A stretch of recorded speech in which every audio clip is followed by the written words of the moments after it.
Good morning, students. Today we are going to discuss how the density of a crystal is determined. To determine the density of the crystal, we have to determine the density of the unit cell only, because density is a intensive property which depends only on the nature of the substance and not the quantity.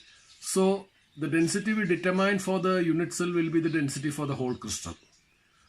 Further, we restrict our study to cubic unit cells only.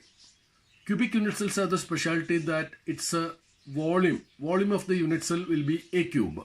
So remember, volume of the unit cell V is equal to a cube. Now, we want to know what is the mass per unit cell. See, remember, mass of Avogadro number molecules is called molar mass or atomic mass. So we know there are Z's, molecule or atom per unit cell, where Z is the cell content. Remember, for Avogadro number of particles, the mass is molar mass. Therefore, for Z, which is the number of particles per unit cell, will be this much. So mass per unit cell will be molar mass into cell content by Avogadro number. Therefore, density D will be mass per volume, where mass is Wm into Z by Na,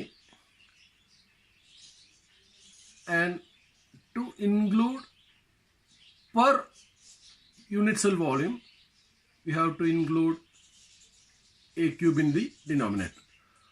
To conclude, density of a crystal is equal to the density of the unit cell is equal to Wm into Ez divided by Na into a cube. Listen here, sometimes in some problems, they don't give the real molar mass of the substance. Instead, they will say that mass of a definite number of atom or molecule is this much, so what is the density? In that case, you choose that mass into Z by choose that number, which is N into a cube. That will be the way to solve. So W, in that case, Wm by Na get replaced by W by N, because both these ratios are the same.